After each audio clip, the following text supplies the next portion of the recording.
Guys, this is Coach Keita Bussey with 180 Firearms Training, joined today by Mike Seifert and Ryan Poblete. Is that how I say it, Poblete? That's fine. I'll take that. All right, today we're going to talk about the match they just shot in Puerto Rico, IPSC. Welcome to the 180 Firearms Training podcast.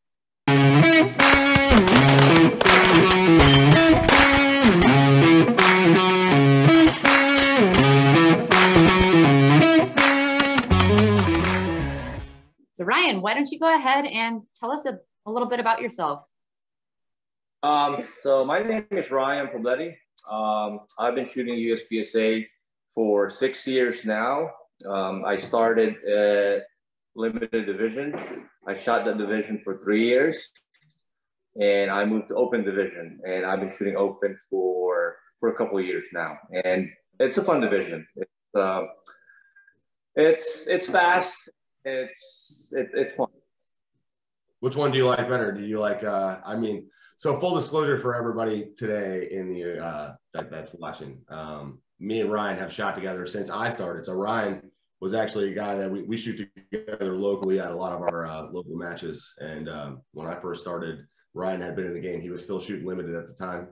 So I saw the transition from limited to open, but I've always looked up to Ryan ever since I started. I mean, he was always much faster than me, and now, he was a guy that I pushed for, and I feel like we kind of help push each other, considering that, I shoot PCC, Ryan shoots open. But which one? I'm looking at your time now. Yeah. And if I can be 5 seconds closer, or if I'm 5 seconds behind with no misses, it means I'm shooting a great match. Yeah, no, you killed it down in Puerto Rico, without a doubt. Looking at the times, I actually messaged Keita between me and the third place guy. The difference between major and minor is significant. So I had, if you look at the times, I beat the guy's raw time. I had better hits than him. But at the end of the day, I still lost because major versus minor. So, that when you see results like that, that's kind of eye-opening, because it's like, man, I have to outshoot you on raw time and hits in order to in order to really seal the deal if I was trying to beat you. So it's much tougher, but so I'm always trying to push the time a little bit, because that's definitely an area where I can, help my hit factors. But, always trying to keep the alphas together. But yeah, you did outshoot on time and on hits, but not on points, just because of the major versus minor. So even being faster and getting more alphas, you're still behind. More alphas, but one of my goals for this season is to, last year when we look at a lot of my majors that I shot, now I kind of take into consideration that I didn't really have very many primers, so I was trying to shoot almost just majors. So the practice was minimal and the locals were even minimal. But I really wanted to limit my deltas and my mics and my no shoots for this season, and I feel like over 20 stage match. And that's something that we're going to get into today and talk about the match a little bit. But I feel like that wasn't the easiest match in the entire world to kind of keep it together for 20 stages. And I feel like my first 5 stages were not very good. But then for the last 15, I shot awesome for what I was trying to do for, this season. And it's good to get out on that start. But Ryan killed it and still shot major. And maybe we'll get into that question before we even start talking about Puerto Rico, because before we started talking about this podcast, I was talking to Ryan and I was like, I got a question that I wanted to ask Keita and Grant. And because it's something that I always talk about with Ryan all the time. And I'm always telling him that he's got to go faster because he's got a license to kind of miss a little bit shooting the major open gun. And I get a lot of rag for shooting PCC, which is a rifle technically at a practical shooting match. And I always say my gun is much more practical than Ryan's open gun. So, he should get in the spirit of the game. But, what would be better for Ryan? Because I'm always telling him he's got to go faster. I beat him by 16 or 17 raw, but he had a lot of alphas. So am I right in telling him that he should be going faster, and because he has a little bit of a license to miss, Keita, or is he doing the right thing where he's just trying to shoot for points and whatever happens? That's something that we always have a conversation, and you're kind of like a third party. So I'd love to hear what your opinion is. I'll tell you my strategy at this match. So go ahead.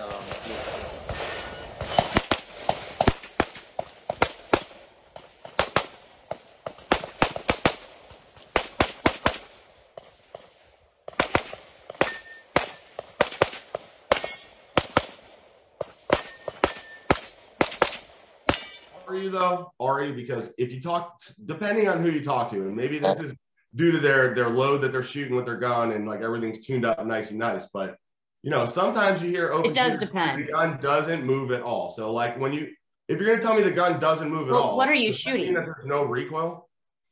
What are you shooting? What is your gun? Well, yeah, Ryan, what are you shooting? I'm shooting a CZ Checkmate, 9 major load. Oh, okay.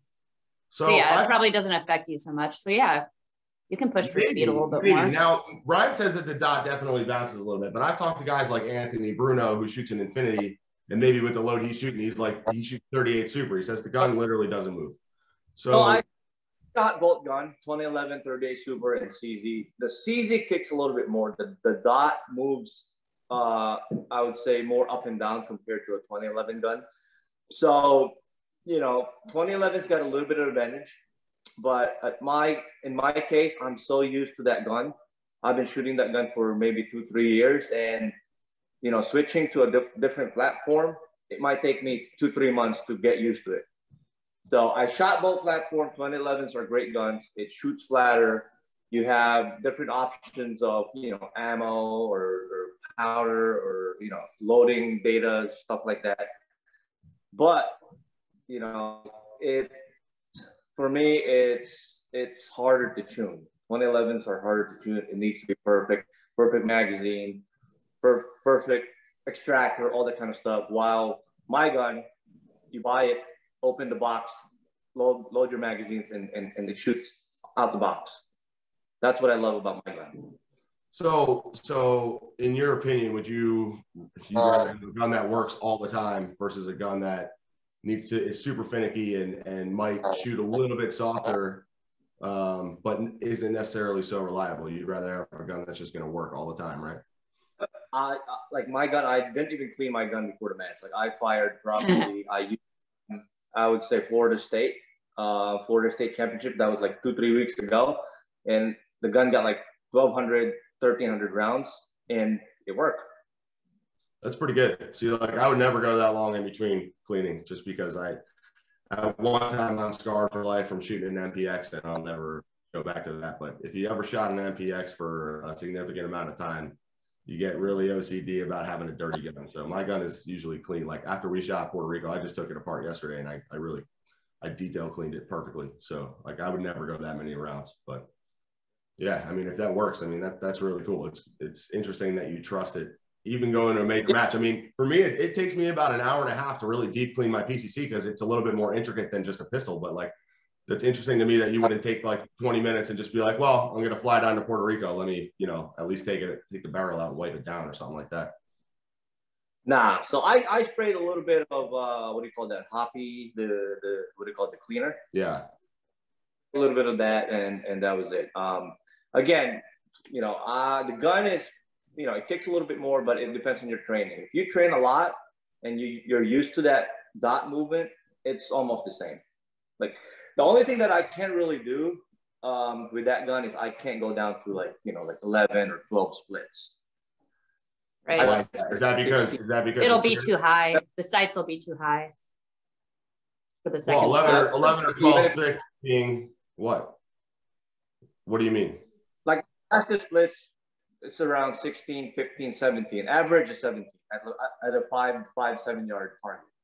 Is that a you thing, or is that a CZ Checkmate thing versus like you know, an Atlas or an Infinity type gun? It's probably my thing, or you know, maybe I have to upgrade the trigger. But you know, like if I upgrade the trigger, like I don't know what's the advantage of, you know, 14 versus 16 split. I think you can actually, I can tell you it's 200s. So I think you can gain more on movement, transition, and I would say execution. Like if you execute the stage well, your time's going to be good. Like if you don't have stage, if you don't have extra shot on the steel, if you're on a perfect position, no extra shots, that's what really matters in a match, I think. So at this point, the gun isn't holding you back. So you know how many times we said probably that? At my level, I mastered, like, I'm not competing at the, what do you call this? Like the main stage yet. Like, I'm not competing against the world title, right? At this, it doesn't hold me up. Yep. Time out. I would like to just point out that I am very fortunate to shoot in an area where Ryan shoots, but Area 8 has some great open master competition. There's a lot of guys in the open M class that, you know, you get to usually see shoot against each other at every match. And Ryan is one of a few guys that are just super awesome to watch shoot against each other. They're all kind of on the same level, but they all have really good points of their own game. And they don't all do the exact same thing perfectly, but they all do something perfectly. And it's really cool to see how they all, like, you know, everybody competes throughout the entire match. I love watching the open M shooters, like, you know, when you got live scoring at a match, it's like, oh, let's see who's up now. But great, because a lot of good shooters in our area, and you go to a local match, it's like a major match. You battle against, you know, the top master or grandmaster shooters in the area, and it's a good match. Like, you know, like you go to Antolani, it's a battle. 130 shooters on a local match, 10 stages, few masters, few GM shows up, and it's a battle, right? Yeah, I mean, Antolani is a major. I always say it's a mini major every month. It's a local monthly match that they run for 10 stages every month. And the dudes that run this match and chick that run this match are, you know, I would have to say some of the hardest working people that love this game, because they do it for virtually nothing. But man, they have a fantastic facility there at Antolani, and Area 8 and the Mid-Atlantic Sectional actually are there this year. So they got 2 majors. But, you know, every time you go there, you know you're going to get a solid match. So, I mean, I love going on to Antolani to shoot. That's a little different versus like when me and you, like, we'll shoot Hellertown or something. To me, Hellertown's a little more fun. Every time I go to Antolani, I would say I take it a little more seriously. But at the end of the day, a local is still a local just to me. And, you know, I like major matches are where, you know, for me, that's what gets me excited now. So, I don't know. I mean, I love shooting against you, but if I have to work on something and it's, you know, hey, look, I got something coming up, Antolani's a perfect match to say, I got 10 stages to practice something I'm bad at. So I still take it as a local and sort of like practice, you know what I'm saying? But then, I don't know. I guess maybe Antolani, you do want to win that one. Yep. And Mike, yeah, back to your question about pushing the speed a little bit more because you're shooting major. I think you really want to be shooting at least 90% of available points, and whatever speed that puts you at is the speed you should be at. If you're pushing the speed beyond and you're dropping below that 90% of available points, then you probably shouldn't be pushing that hard for speed. Yep. I agree. 7. What was your points, Ryan? So I shot the match, you know, 2-day match, 10 days per stage, right? So day 1, my strategy was to be conservative, you know, just get my points, no major mistake, because I don't want to be the person where I'm 30, 40 points, well, 50 points behind, and I got like 4 or 5 mics on the first day, and I have to go 110% every stage the next day, right? I don't want to be that guy. So I shot first day, very conservative. I had a couple mistakes where I passed the target. I have to come back 1 step where I gain about 3 seconds and a mic. So after day 1, scores was up. I was down 25 points against a GM, Ken Yang, right? I was looking at the time. I was looking at the hits. He was fast. He was 10 seconds faster. And I looked at stage per stage. He was winning the big stages, and I was winning the short stages, right? So the next day, I was, you know, my game plan the next day was, okay, I'm gonna speed up a little bit. So I'm gonna find my 95, 98%, you know, my 95, 98% speed, and I'm gonna continue shooting alpha. I'm gonna try to win the short stages, which I think we had like 7 or 8 short stages that day. Well, that's what I was. I didn't want to interrupt you, but that's what I was gonna say. It's interesting to me that you came out on day 1 and you were trying to be conservative, when I had looked at day 1 and day 2, and I said day 1 is worth like 65 to 70% of this match. Yep. And if you're not going to do something on day 1, it's going to be very hard to make up ground on day 2. So I had a different strategy. Like, you know, I didn't want to go wild, but I also didn't want to go super conservative and, you know, be at like 80%, because I'm like, you know, this is kind of the match. It's like when we shoot Hellertown, and the first stage is always a 32 and the other ones are 12s, right? So like the first stage always means a lot. that's kind of how I took the match. Like when you really looked at the match book, we had a lot of 12 round stages on the second day. And then we had like 111. I think we had a 29, a 24 or 23, and a 19. Those were our 3 biggest stages for day 2. Past that, they were all underneath 20 rounds. And on day 1, I mean, we had 32, a 31, 28, like there was a lot of big stages. So, I mean, you shot really well. You were ahead of me by 6% after day 1. So again, I don't really feel like I could say anything.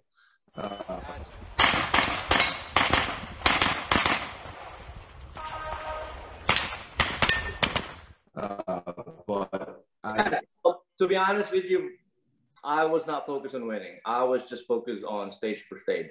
I'm going to shoot the stage. I'm going to shoot the stage at my level or my capability. I didn't go over 100%. Same thing on the second day. What percent would you say you were running? So like on day 1, were you at 80? Were you at 75? 90%.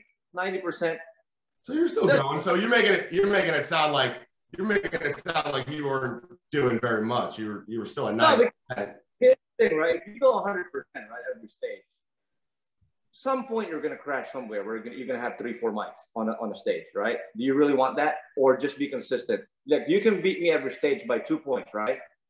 You can finish the stage 100%. Look, I'm always focusing 100% on every stage.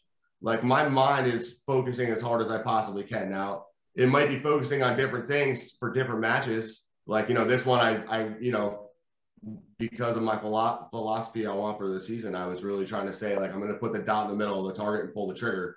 And it worked out. I had a lot less mics and no shoots, but all my stuff came on my first 5 stages. I think that was for me. That was like, match nerves, getting to Puerto Rico, doing all that kind of stuff, which we still have to talk about. But, finally stepping up and, after doing 5 hours of walkthroughs the day before, I was a little bit nervous, just like everybody gets, but it takes me sometimes longer than others. So I feel like I do better on these 20 stage matches because, the first 5 are just kind of iffy. But then I came out after lunch after day 1 and I felt so good. Like, you ever shoot a match, Ryan, where like you just feel like your dot is just exactly where it's supposed to be, and like your transitions are lightning, and it's like middle of the target. Like, I just felt like that after lunch on day 1, and like finished out day 1 crushing 5 stages, and I'm like, okay, so feeling pretty good. So now I wake up for day 2 and I was kind of like, well, I wonder how today's going to be. Well, the best part about this match was that you can get there to show up at any time. So every match I've shot in the States, you have to, okay, well, we can't start shooting till 8. Well, we can't start shooting till 9. Well, at 8 or 9, when the range says you're allowed to start shooting, that's usually when your first stage starts. So like, if you wanted to warm up a little bit and they have a practice bay, you can't do that if you're shooting in the morning. So like this place was great. You show up at 6 in the morning, you break your guns out. There was people there already. And like, so I came out on day 2 and I had a mag full, I had like 18 rounds in a magazine, just like sitting there from day 1. And I took it out and I shot 6 rounds, just 3 double taps into a target straight ahead of me. And then I kind of put my gun away and I was like, still a little not confident. I put my mag back in and then I ended up doing transitions with the 2 targets right out in front of me. So I did 2-2, 2-2, 2-2. And just from those 3 transitions that I did, I knew that I was going to carry over exactly what I was doing from day 1. And like, I knew that day 2, like I knew on the first stage, I could push it a little bit just based on that little warm up. So I feel like it would be nice if we had that option more in the States where, we can shoot before our first stage. Like if we started shooting at 8:30 and, we're allowed to start shooting in the state laws for 8 o'clock, like give me 30 minutes to let me go warm my gun up and get a little bit of confidence going before I have to fire stage 1. So I love that aspect. There's matches where they provide you a practice bay. Yeah, but I mean, that's what I'm saying though. So like in Alabama, they had a whole practice bay that was set up right by the vendors, right? And they had a massive shooting area and a bunch of steels. And but Alabama state law said you're not allowed to start shooting until 8 a.m. Well, stage 1 is 8 a.m. So like, I'm getting read a written stage briefing at 7:55. And it's like, well, what do you want me to do? Hear this, run over to the thing that's, if God forbid you were shooting zone C, you want me to run all the way down the hill to the practice bay to shoot 10 shots? Like, seems a little rushed. Like, it'd be nice if we had a little buffer, like, hey, first stage is 8:15, we can go shoot at 8 a.m. You got 5 minutes to shoot, get your stuff together, get up to your stage and hear the written stage briefing. Like, I love being able to shoot beforehand without having to like really rush.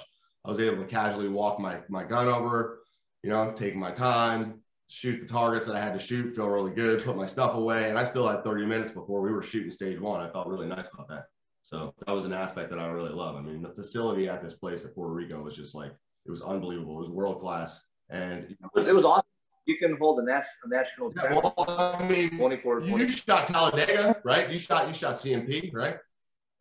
Yeah. So, well, to me, CMP was really nice, but like I don't think you can match the backdrop that Puerto Rico like offered. Like, I mean, it was literally, you could tell that they bulldozed it out of the jungle or the rainforest, if that's what it is, whatever it is, and it was just beautiful. I mean, like, you know, there was perfect bays with perfect grass and like. The ground that they like, that's another thing to talk about, the fact that they got so much rain and there was not one target that sunk into the ground and threw out a stage. The only thing that got a stage thrown out at this match was they got so much rain in 3 days. There was a landslide that knocked out stage 20. So like props to whoever did this range, but like it was just beautiful scenery. And I shot CMP and I love that range. I thought that was the nicest range I ever shot until I went to Puerto Rico. And just, you know, maybe it's because I'm from, you know, New Jersey and I'm not used to seeing the rainforest and all that stuff, but I loved everything about pulling up into that range, and the facilities were all new and beautiful. Ranges and the bays were perfect. Like, how did you think, like, what did you think about the facility itself? So I was there in 2020 before. So they had a Carribean Open in 2020. And it was my first time shooting IPSC. And what really drew me back was hospitality of the staff. The range is really nice. That's really good. They have a nice clubhouse. They have a nice indoor range, right? Like 4 base with, you got roof, you got covered. But the hospitality, man, it was a place where you can go shoot and go on vacation. So this time or last time and this time I did both. You know. So yeah. So Ryan, you brought your family down, right? With my kids, and we enjoy the beach. We enjoy the resort. So I've really found that about win-win. Pretty much every country I've been to. I have felt that way, that the hospitality is the best part. They all treat you like your family. So you shot in the Philippines, right? Yes. What do you call that match? It was nice, right? It was beautiful. Yes, beautiful. Yep. So hey. So, you know, that's something I wanted to touch on too, but like, if you're going to bring up the Philippines at this point, you know, I mean, JJ was at this match and, you know, I always see like the Pinoy shooters and all these guys and like, I've never been to the Philippines. I've never, you know, I don't have the opportunity because PCC is not there, but like, have you been there? Do you have family PCC there? Is there. Well, PCC there. Well, I'm saying for the world, I don't believe it is, but Ryan, have you ever been to the Philippines? I was born and raised there, man. I moved there. So perfect. So what is like this shooting culture? Because I mean, there's a lot of Filipinos around us that shoot. And I love all these people. They're so enthusiastic about guns, and like, you know, without them, I mean, you know, like you see people like Shirley's always working matches. Like they work so hard and they love shooting. And like, I love those people. But like, can you talk about it a little bit? Because I've never been there. And like, what is the Filipino shooting culture like? And like, you know, how much of an influence is JJ? And like, what is, you know? So JJ's a superstar. You know, I can't really. Yeah. JJ are all over the world, so I can't really talk about shooting over there because I started shooting when I was here. I picked up a gun when I was 30 years old. My background really was, I was playing basketball back home. So shooting, I didn't know anything about IPSC or USPSA until I hit 30 years old. So, but a lot of talent, I can see them online. I shot them at Magnus Cup. There's a lot of good shooters back in the Philippines. There's like a 16-year-old kid named Bro Texon and Khalil Garay. And man, they're awesome. Yeah, well, I mean, you're pretty awesome. So I mean, I know a lot of people look up to you that I talk to at matches that I shoot with. They're always talking about Ryan. Like, oh yeah, no, I shoot with Ryan. Like, yeah, no, Ryan's great. I shoot with Ryan all the time. So well, in the Philippines. There's a large discrepancy. So basically you have to have money to shoot guns. And there's such a huge difference, like either you're dirt poor or you're very rich. There's like no in between. Yep. So it makes it limits access to a lot of people. I've heard that about all international shooting though. I've heard that about everywhere. Like, you know, anything outside the United States, it's like, it's very, the one percenters are able to do this sport and travel to these matches and do that. I mean, that's why I feel like, you know, we're very fortunate to be where we are, because I mean, God, like I just shot yesterday. I mean, there's another match that I could have shot today. You know, I mean, there's plenty of things to do around here that's just normal for us, but, and I don't feel, I'm definitely not a one, you know, for everybody out there that might be international, I am definitely not a one percenter. I am very poor. So, you know, but I still get to enjoy this sport, and, you know, that's partially because of my sponsors, and, you know, thank you to them. But, yeah, no, thank God we are where we are. I love this country, you know? Yeah, we've got it good here. Yep. Yeah. But anyway, so going back to the Puerto Rico match. So we talked about your strategy. The facilities were beautiful, but like, you know, let's talk about how your match went. Did it go to your plan? Going back to when you said you were, you know, I kind of interrupted you like 15 minutes ago when you were saying you were conservative day one, and then, you know, so tell us about day one, day two. How did everything go for you? Did it go how you wanted? And, you know, did you want to be closer to JJ? Did you want to beat JJ? No, I would say, I don't know, man. It's tough. He's like, he trained me, and he's like an idol. In the back of my head, I'm not there to win, to be honest. Like, it's not in my head to win. I was just there to shoot the match and have fun. So, you know, it's wintertime.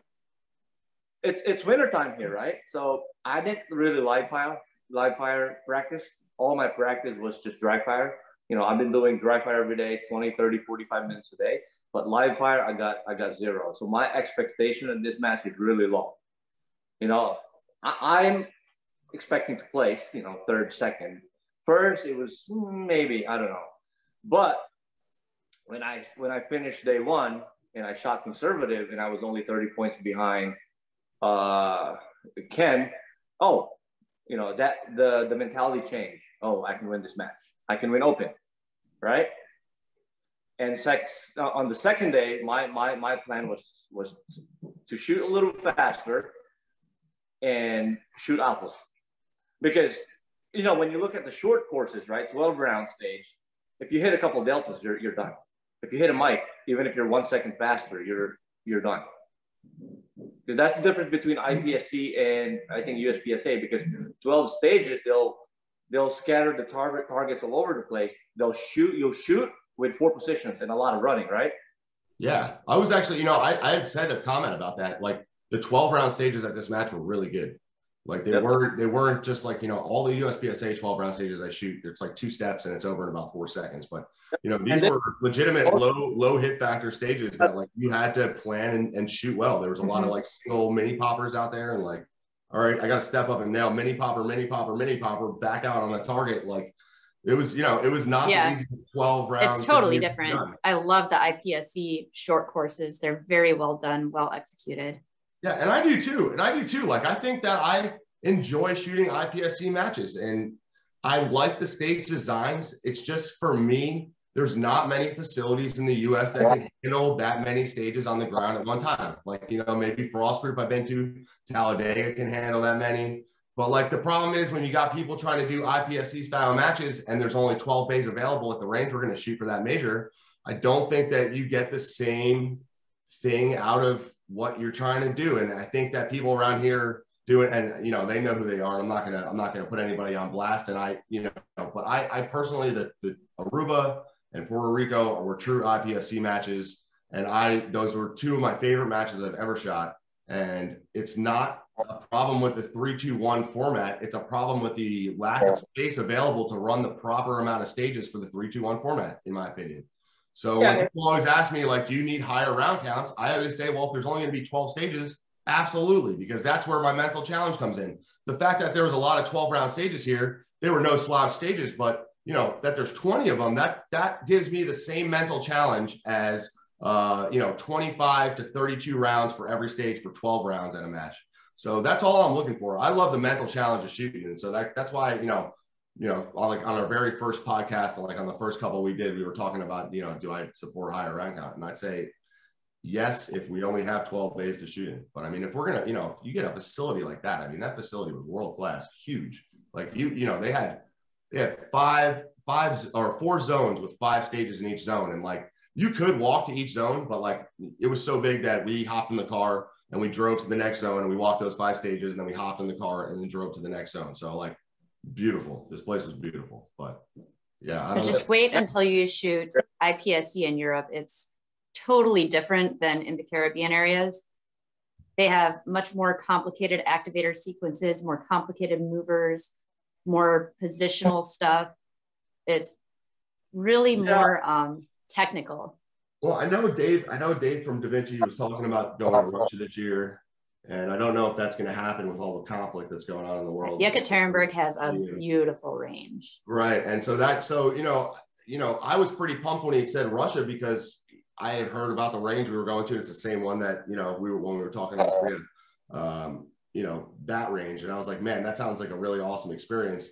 And everybody else was a little bit sketched out about what's going on over with Ukraine and all that kind of stuff. So like, I don't really know. I just know I love shooting, and you would hope that you'd be able to get there for the match and you'd be able to enjoy the match.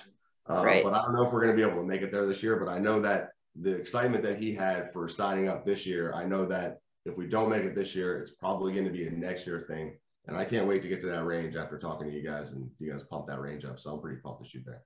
But, yeah, that's a very nice range. They have a lot of really great props, and they put a lot of thought into their stages. It's very well executed. They take care of you. I mean, you'll stay at a hotel near the range. They'll pick you up in a bus or whatever and drive you back and forth. And you had a driver for this match, right? No, yeah, Dave. Or just a friend who drove you. yeah, the owner of Da Vinci. He was great. He got us to and from the range perfectly. And, I feel so bad for that guy, man. He missed his connector flight on the way down. His guns got left in Miami. And then we were walking stages, and he ended up doing a small little, so I don't know if he's going to be mad at me for telling this story, but our shoes were soaked on the walkthroughs, okay? Because there was puddles everywhere. And it's like, look, you just got to accept mentally, like, I'm going to be wet. So my shoes are going to be wet. So at some point you could see him trying to dance around puddles. And I was like, Dave, why don't you just jump in a puddle? Like, your feet are going to get wet. You might as well just do it. And he's like, no, I'm okay. And it's like, all right. So then we were walking stages, and on stage 20, actually, he tried to jump over a small little puddle, and he just landed the wrong way. And he ended up, he popped his knee in the wrong way. He's going for an MRI on Monday. So we're waiting to hear the results of that. But he ended up being on crutches. And so him and his wife were there, and I felt so bad for him that, he had come all this way. It's got to be you. Every international match you go to, someone ends up on crutches. I'm 2 for 2, I guess you could say. Yeah, Keita, Ryan, I don't know if you heard, but I had to carry Keita around. She was trying to crutch her way after whatever, I don't know what happened to her. And like she got shot, or she just pulled a tendon, or something happened, but she was on crutches. And so now this is my second international match to Puerto Rico, and now Dave ends up on crutches. So maybe I just got a room by myself, maybe I just fly by myself. I got to get a room by myself. I got to stay away from everybody. Bad juju. Right. I didn't even think about that until you just said it. I guess that's interesting. Yeah, I'm 2 for 2 on people on crutches. But yeah, I felt so bad for him. So, the fact that, Ryan took 2nd place overall, I took 4th place overall. The fact that me and my teammate Greg were able to bring home the 1-2 for PCC, I felt really good that we were able to get back to Dave for that. I mean, because God, I appreciate that we went there in the first place. That was one of the greatest matches I've ever been to in my life. So one thing also I wanted to touch about on the range was they got more rain there. So this is what I heard from a local. I never really actually checked it online, but this is what one of the local guys said after the weather was going on. We were at the award ceremony, and he said they had more rain there in 3-day period than they have since the 1980s. So for any 3 days in a row, right? That was the most rain they've had since the 80s. So it was they got a significant amount of rain. But I mean, I feel like when people hear that, they say, wow, that match must have been tough. But this really goes to the setup, the range, how they built it, the staff, they had a guy dumping like crushed stone on there. And you'll see the Instagram video of JJ down there when he's running through puddles. But there was not one spot really that was super slippery. They had all the spots where you ran were with crushed stone. So even though you're running through puddles, the footing was very, very good. And then, people see the rain and hear that the 3 days was the most rain you've ever gotten since the 1980s. But the drainage that was at this place was so impressive. And, numerous times, when they were getting downpours, up by, Ryan, you remember up by 1 through 5 where they had the big, like, it was like the half a pipe, and it was just right next to the road. But I mean, you could literally look down the bays in each single zone, and you could see the stream of water that was coming off the bays and just perfectly filtering out to whatever drainage they had. And for the amount of water they got, I mean, I remember, maybe I'll put them on blast, but I remember 2 years ago, maybe I shot low country. I think we were shooting together, Ryan, at that match. Remember that? They ended up throwing out 4 stages. They got 15 inches of rain the week of the match, and it ended up turning that place into a mud pit. Ended up throwing out 4 stages. So we ended up having 7 stages count for our major that day. And with the amount of rain, yeah, well, and you know, even the locals were saying how ridiculous the rain was in Puerto Rico that day. You know, the week before was beautiful and it was so hot. But I mean, with the amount of water that range received, the fact that the only thing that took out 1 stage was a landslide was so amazing, because me and Ryan have been to a match where 15 inches of rain 4 days before the match, they couldn't get the thing drained in time for them to get through 11 stages. So we ended up shooting 7. So it was like, it was so impressive. That whole facility was amazing. And like, you know, I don't know how much of an influence this podcast can be for a world shoot, but like, that range deserves a world shoot. And from what, you know, from what I saw Ryan post on Facebook or Meet, I'm not sure how true this is, but there was rumors that this is going to be a 24 stage match next year or something like that. I was just going to ask, how many bays do they have? They're apparently adding more every single year. So they just, like, you know, there's 5 more. There'll be 5 more there next year. Like in the Philippines, they had 36 stage matches. Wow. So I wonder if they'll be able to get that many stages in. So we shot 20, and then there's 4 open bays that they didn't, or maybe 6 open bays. So I would say 26 bays available for that range. And some you can do 2 stages in 1 bay. So they don't have to do theoretically.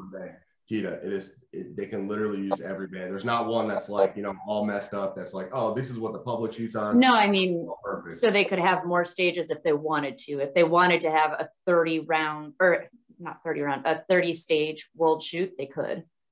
They could, yeah. And you know, I'm sure from what I gather, you know, from the place, if they got the opportunity, knowing like, hey, we have the 2024 world shoot, they will build more bays and make them perfect in order to accommodate whatever they do. I mean, that's just the vibe I get from the place, because Ryan was there last year. Apparently the guy that owns Da Vinci, Dave, was there, and he said, you know, Dave made a comment where they're like, oh, you know, like they're always making stuff better. Like they have poured concrete walls now in between like 1 fields. And now they have 3 really, really nice bays with poured concrete walls. Like there's always improvements going on there apparently. And, you know, you can tell that bays 1 through 5, Ryan, I don't know if you realize, but 1 through 5 clearly just haven't got any grass yet. Like those are, you know, every other stage that we shot had grass, but 1 through 5, I think, are the new 5 bays. And so like they were still dirt. And they were a little muddy to paste but I mean, with the amount of water they received, you're gonna have to expect that. But the fact that you were able to stepping through puddles as you do your shooting and you're in your shooting area and not have to worry about your feet slipping, that was like the most super impressive thing to me. Because, you know, Ryan, we've even shot Atalani a couple times at a couple majors, and the ground's been really wet. And there's areas at Atalani where they'll just dump stone, and, you know, a couple shooters will go through and it will just sink into the ground. Like, it's never ending. You can keep throwing stone down and keep throwing stone down, and it just keeps going down, and it turns back into a slippery mud pile. But I mean, this place was like, you know, they had a guy come around with a massive backhoe and just like a bunch of crushed stone, and he would just like take buckets by hand. And this guy was just dumping buckets on all the shooting areas. And, you know, however they compacted the bays when they made them, I mean, they did a fantastic job. Whoever built that range could go around the world and fix a lot of ranges, you know, especially he can come to America and fix a lot of ranges. That's for sure. Well, Mike, you haven't said it yet. So yeah. I'm going to say congratulations on winning first place PCC. Oh, yep. Thank you. Got this going on right here. You know, first place PCC. I mean, you know, a lot of people, and this trophy, I mean, here's my hand, okay, just for reference. So I have a lot of people that don't shoot matches, and they always say, what do you get if you win? Do you get money? Do you get this? And you know, in a way, with the sponsorships, I win. No, this literally, this hand-sized trophy is what we travel around and shoot this game for. The fact that it says first place PCC on it, I mean, like, that is kind of like what I live for at this point, shooting for Da Vinci. And I also have this here because I just have to say that this gun ran like a top. Now, I cleaned it before I left, okay? But we shot 10 stages the first day, and it was definitely not dry out, okay? It was wet, and I left my gun case, my case cruiser case out in the rain with the gun in it, and which stayed perfectly dry inside. But I mean, you would go out and you would shoot. So my gun was dirty after day one, and I don't know why I did this. I mean, normally I'm so paranoid because I shot an MPX back in the day that I would clean in between. But like my teammate Craig looked at me and I was like, hey man, you got like, you got CLP, you got something that we can just wipe, we'll take the bolt out, we'll wipe the bolt down and relube it. He's like, what? I mean, we only shot, what, like 200 rounds, 220 rounds with it. Like, all right, good point. So like, this thing should work. And take it out the next day, didn't wipe anything down, didn't even put any oil in it, and ran like a top. So shout out to Da Vinci on that one. I mean, they say it's the most reliable PCC on the market. I mean, I know I'm biased and I shoot for them, but I have to agree at this point. I mean, if anything can get through that amount of water in those 2 days through 20 stages like that, pretty impressive that the gun ran like a top, and I was lazy about it. So thank you. Yeah. And how was your match, Ryan? So second, overall, congratulations on second place, sir. I'll say that. I told my wife when we traveled to the airport, and she asked me, like, are you ready? Like, are you ready for this match? I haven't seen you live fire a lot. And, I told her, like, as soon as I get in that plane, I won. It's a vacation. There you go. So that's why I was coming into the match with no expectation, clear. I don't have any pressure on me. I'm not the, what do you call it? I finished second last year. There's, Mike, I think Ian McPherson was the champion. And I just want to shoot the match, And then after the first day, I was looking at it, I can win the whole thing. And okay, I'm going to go for it. I'm going to go give my 95%, on day 2. I don't want to go 100% because I don't want to crash a couple stages. And it's all about consistency.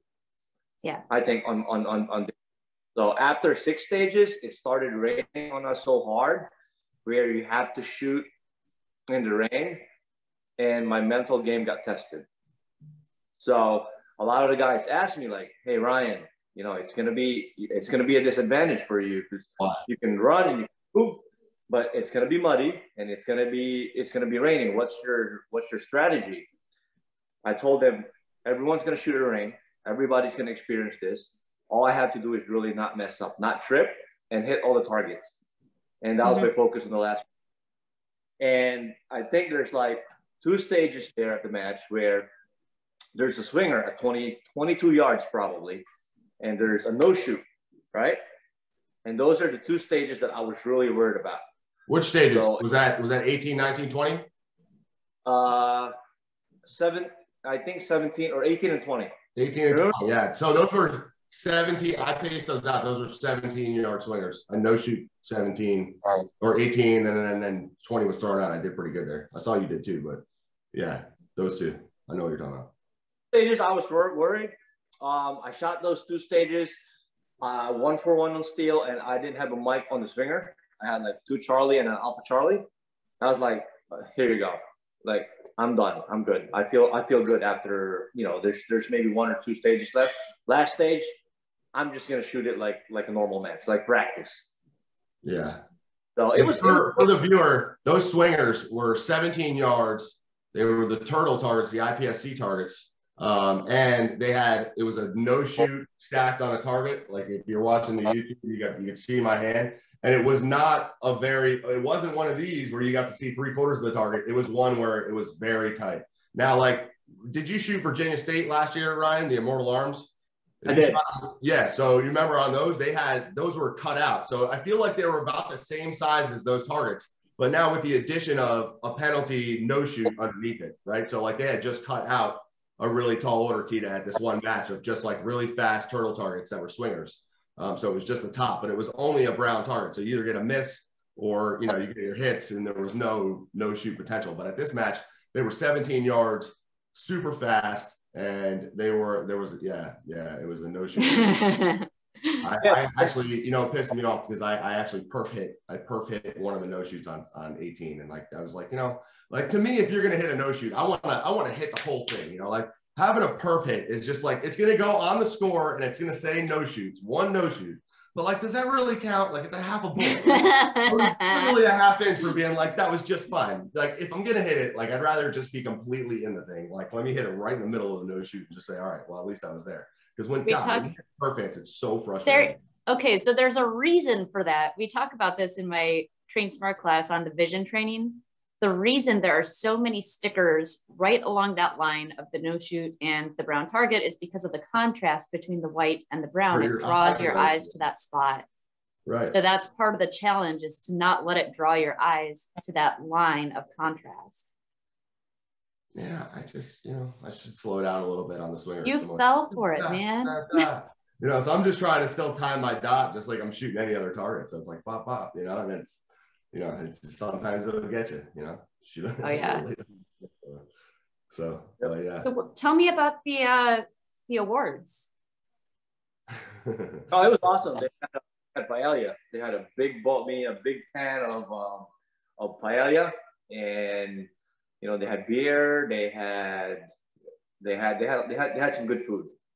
Yeah, this is one area USPSA needs to work on, because this is where IPSC crushes USPSA, is the after party, the award ceremony. Like, God, you know how bad we went to nationals this year. I don't know how it was for you, Ryan. PCC nationals, there was definitely not enough food, and I'm definitely, Mr. Jake Martins, if you are listening, I'm definitely holding you accountable for that. There was 4 plates of pasta. They tried to cut the bread into slices this thin so people would get one piece. Like, you got to be kidding me.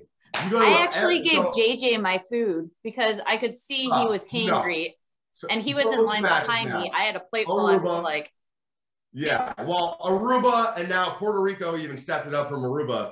My God, the fact that we were able to get some of the best food ever. They brought somebody in. There was a massive tray. There's pictures of it online if you could see. There was a massive cauldron, almost. That's what I called it. Cauldron. Right, and then very nice people at nationals for USPSA. There was beers there. So like after we were done shooting the match, we went to go get our awards. You guys can learn from that and say, hey, maybe we should get the shooter some beer. You guys could sell it. We'll all buy it. We promise. Because God, you know how many beers that I drank? I was so pumped about taking first place PCC. I spent a good amount of money there. So that's something that the people for USPSA nationals, I think, hopefully, if they're listening, they can take away for that. Get some beers and get enough food. That was all. After 2 days, for me, it was like work. Ryan went there with his family for vacation, but for me, I was going with the Da Vinci guys. We flew in on Thursday, kind of late. We settled in. We went Friday to walk the stages. We walked stages for 5 hours, me and my teammate Craig, and Dave walked stages for 2.5 until he hurt himself. Sorry, Dave. So then we wake up Saturday. We're shooting all day. Just trying to execute our stage plans, and then wake up Sunday, shooting all day, trying to finish a match off after you see this where you're at after day one. And it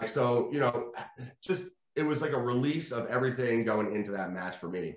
It was almost like work, like where I went there and I was super focused and just focused all the time. Would go eat dinner on Thursday night, Friday night, thinking about the next day. Like, well, I'm not going to get crazy, no alcohol, just drinking waters or maybe even a soda, but nothing that's going to be too heavy on my stomach. So man, when the award ceremony comes and they're playing good music and you got the people around there from from Puerto Rico, like Ryan was talking about earlier, the hospitality, they put on a hell of a party. The music was good. The beers were flowing. The awards were good. And man, the award ceremony was fantastic. And if I could have videoed that and sent it to the people that run nationals and run all majors, that's what USPSA needs, because it's a perfect way to finish off a long weekend of shooting. Now, did you see a lot of the guys from Aruba there? It's a different aspect. Yeah, all the Aruba guys were there. So yeah, they have their own squad and they're great. It was nice to see them. And that's partially what's the best part about this game is, the shooting is, when you go to matches like this, especially international matches and, even majors all over the United States, it's more than about shooting. It's about seeing all your people that Yi Min was there. I love Yi Min. I hope Yi Min wins USPSA president. Vote for Yi Min when there's a little endorsement for him. But getting to see Yi Min 6 times a year, Yi Min CROs or ROs, a lot of matches, getting to see the people from Aruba after me and Keita went there. It was everybody remembers everybody. We all love shooting. So we all have a common interest no matter what our backgrounds are. The best part about this game is the people and getting to be with the people. So that's where the after party is really fantastic. Because, that's your opportunity where people are still hanging around, where you're able to sit there and talk to your friends and after everybody's done shooting, so you're not bothering anybody at this point trying to go up to shoot a stage. Everybody's decompressing, drinking some beers, having a great time. I loved everything about that. I thought that was so good. Yeah, I know Ruben and Joel for sure went. I'm not sure who else went from Aruba. A lot of people. There was a lot of people that were at the Aruba match that I remember seeing only in the Aruba match that were at Puerto Rico. And from what I remember, my bad habit leads to good conversation. You know, sitting outside smoking cigarettes for hours on end in Aruba. There's a lot of people that smoke cigarettes from international competition. So, you know, it was good. I got to talk to a lot of people out there for a long time. But from what they say is they travel around too, and they support each other's matches. So all the dudes from Aruba go to the Caribbean Open. All the, like, I don't want to say her name wrong. Let me think about this for a second. Katia, I believe is how you say it. Not, yeah. So Katia, Claudia. Her and her crew, they went to Aruba and they were there. So they all travel around in the Caribbean and they all support each other. And so that's why I wasn't very surprised to see the Arubans there. I was a little surprised to not see a couple people we saw at Aruba, Kita, that said that they travel around to all the matches. Like one of the ROs was not there that I was sitting outside talking to for a long time. He was a cool guy, but for the most part, most of the people that were in Aruba were at that match. That's awesome. Yeah. Ryan, where in the Philippines are you from? Are you Cebuano as well? Yes, I speak Cebuano. I know how to speak Cebuano. So I'm from the south. I don't know if you heard Mindanao, Davao City. Oh yeah, I've been to Mindanao. I shot a match there. Yep. So I'm from that area. Born and raised there. So I speak Cebuano. That's my first dialect. And then after somewhere, junior, sophomore high school, I got recruited to play basketball in Manila. Okay. University of Santo Tomas. So I played there so I learned, I know how to talk Tagalog. So now I became fluent talking Tagalog. Okay. I have to move up north. They're so different. Yep. I know a few words in Tagalog, but Cebuano, I'm totally lost. Right. It's a hard dialect. So I would say 30% of the population speaks Cebuano, like that part of the country. Central and southern part, I think. Okay. So yeah, like me and speak Cebuano and both Tagalog and Cebuano, but national language is Tagalog. So I know both, and again, like I moved to the US when I was 21 and changed everything. Yeah. The first thing they taught me was how to say how handsome they are. I didn't know what I was saying. Guapo ka. Guapo ka. Yeah. Like, you're so handsome. Yep. That was the first thing they taught me to say, and I had no idea what I was saying. It's like high school students, so they tell you, hey, right? Receivers. Or like, no, I'm not going to say that. I'm not stupid. Right. Yeah, but hey, Ryan. So, I mean, we only got a couple minutes left here, but just at 1 through 10, what was your experience in Puerto Rico? Do you recommend the match to everybody else to come? Give your final thoughts on like what do you rate it? I mean, to me, that was my favorite match I ever shot. So, what do you? I would rate it 10, even if it rained. It's a great match. If you want a shooting experience where you can experience IPSC shooting, that's close to America. That's the match to go. Yeah. I would go back there next year. Like usually work is crazy around January and March for me, but I would still go. Yeah. And we said the same thing, man. We said the same thing. We were like, even if they're forecasting the worst rain they've had in a 3-day period for the match, like we are still going back because we know the range can handle it. And we're like, it was 20 degrees and raining up here. Why not be in 85 degrees and rain down there? Like, what the hell? Let's go shoot a match, man. So yeah. Ask me like, Ryan, are you okay with, like, they apologize. Hey, I'm sorry. Like, I know you've been here last year and it was so nice last year. It was all sunny and it was warm. Now it's rain. Like, I think I brought like 10 guys with me. We're in a full spot. All Filipinos with me. Because you talked it up so much. So are you? Yep. So are your friends okay? So I was like, don't worry about us. Like, we're from the East Coast. Like, you go to the range. There's 3-4 inches of snow and it's 20 degrees out. So I will take this weather any day, anytime. Any day. Right. So I would, if you shoot a great match, great after party, go to the Carribean Open. Awesome. Yeah. Yep. Totally. They're having it next year, right? Yep. They won't. Yeah. I haven't been yet. So it's been confirmed. It's going to be in early February. And just trying to touch on what Ryan said a little bit. It's Puerto Rico. It's close to home. If you're from the U.S., there's really only one extra thing that you need to do to fly versus like what you would be doing domestically. Like, it's the same as flying as you would in the United States, except for on the match website when you sign up. I don't know that I believe it's a temporary government firearms permit. where you're going to fill that out. You write what your gun is, what the serial number is. You write what kind of ammo you're bringing, how many rounds, and then you sign it and you send it back to the match director, who was, again, don't want to say this, Kakia. Great person, by the way. And then, you know, a couple of weeks later, we got our stamped permits back in an email. You print those out and you just bring them with you on your flight. So it's not at all complicated when it comes to flying there. It's not like going to an international match where you'd have to go to Customs and Border Patrol before you fly.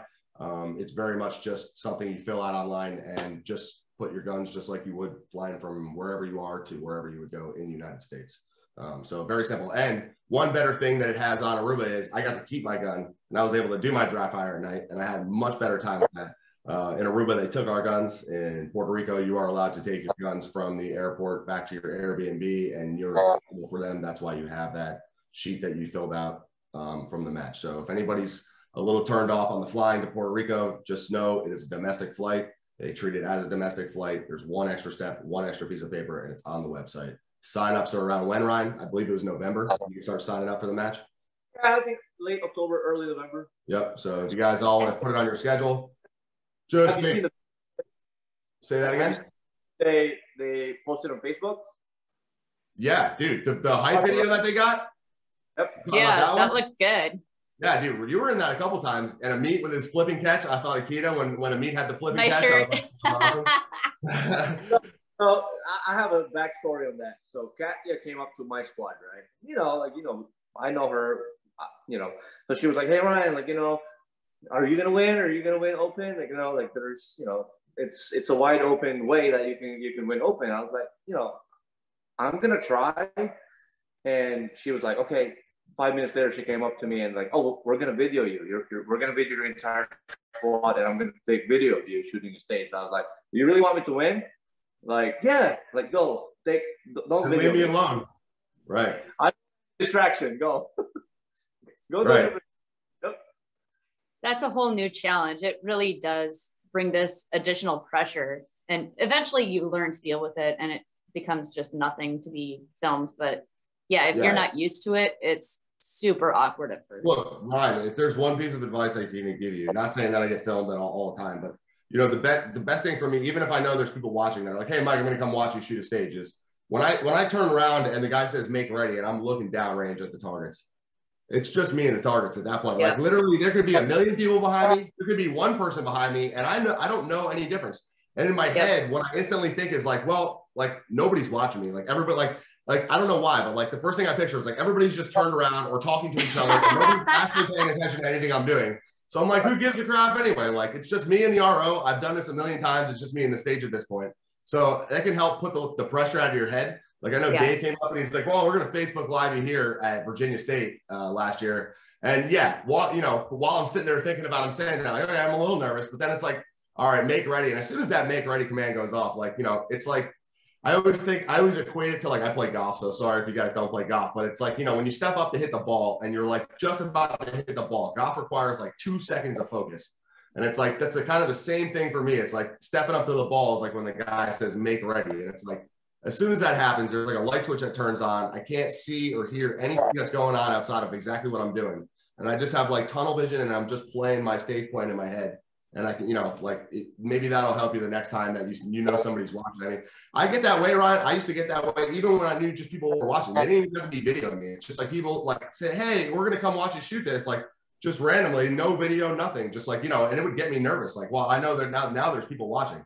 Because like now you've told me you're watching. Because like now I can't put out of my head that you've turned around and you're talking with each other, that like you're not even paying attention. Like now I know that you have your eyes on me. And it's like, okay, that got me a little nervous. But at some point, so like just, you know, when the guy says make ready and you're looking that way, don't look back and you just focus on your plan, and you know, then it just turns back into another stage. So I think it's a really great test of your visualization and your mental ability to perform under pressure, to have people videotape you and watch you and learn how to work through that. I think it makes you a much better shooter. Yep. And the only way to do that is to have the experience with it. So for all you people that are only shooting level ones and only go to locals, you guys got to sign up for a major and get out to a major this year. At least do one, because I know once you do one, you're going to do 2, and then you're going to do 5, and then you're going to be like me, and you got 12 on your signups already for the year.